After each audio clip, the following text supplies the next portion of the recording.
প্রতি বছর সংসদে বাজেট পেশ করতে গেলেই অর্থমন্ত্রীর হাতে দেখা যায় একটি লাল ব্রিফকেস।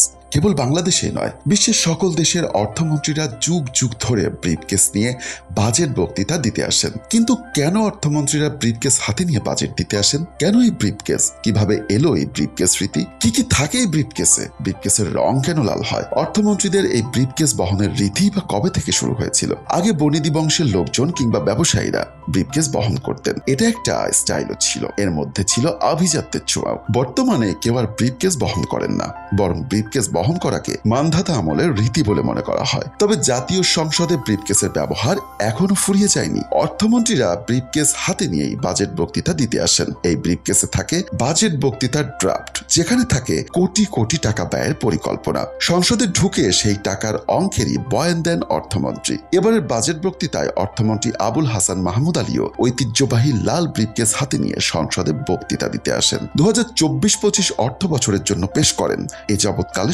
সর্বোচ্চ 7,97,000 কোটি টাকার জাতীয় বাজেট। ঠোঁটে রহস্যময় হাসি নিয়ে অর্থমন্ত্রীদের এই ব্রিফকেসের রীতি কবে থেকে শুরু হয়েছিল তা জানা যায় বিশিষ্ট অর্থনীতিবিদ আকবর আলী খানের সর্বশেষ প্রকাশিত বই বাংলাদেশ বাজেট, অর্থনীতি ও রাজনীতিতে। বইটিতে সাবেক তত্ত্বাবধায়ক সরকারের অর্থ উপদেষ্টা ব্রিফকেসের বিষয়টি উল্লেখ করেন।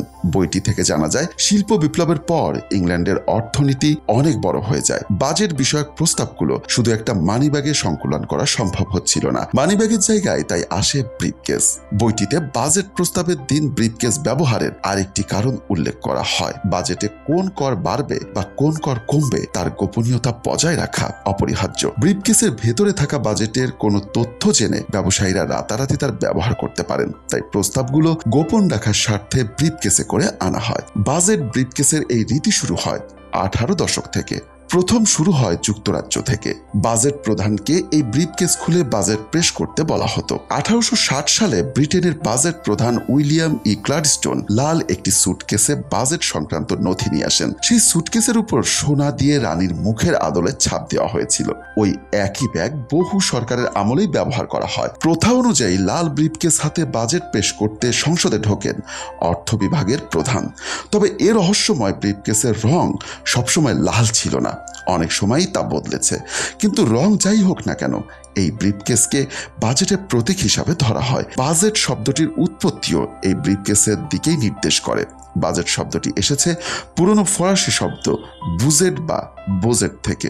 বুজেটের অর্থ হলো থলে বা ব্যাগ। অতীতে থলেতে ভরে দেশের আয় ব্যয়ের হিসাব আইনসভা বা সংসদে আনা হতো বলে একে বাজেট নামে অভিহিত করা হয়। অবশ্য অক্সফোর্ড ইংলিশ ডিকশনারি বর্ণনা একটু অন্যরকম। 16 শতাব্দীতে একজনের বাজেট খোলার কথাটি ব্যবহৃত হয় এমন অর্থে কেউ এমন কিছু প্রকাশ করেছে যা গোপন, সম্ভবত কিছুটা সন্দেহজনকও, অনেকটা থলে থেকে কৌশল করে বের করার মতো। যুগে যুগে সকল অর্থমন্ত্রী যে বাজেটের প্রস্তাব ব্রিফকেসে বহন করেছেন বিষয়টি তেমনও নয়। অনেকেই এই রীতি ভেঙেছেন। 2021 সালে ভারতের অর্থমন্ত্রী নির্মলা সীতারমণ ব্রিফকেসের প্রথা ভেঙে লাল মোড়কে মোড়ানো ট্যাবলেট নিয়ে সংসদে প্রবেশ করেন।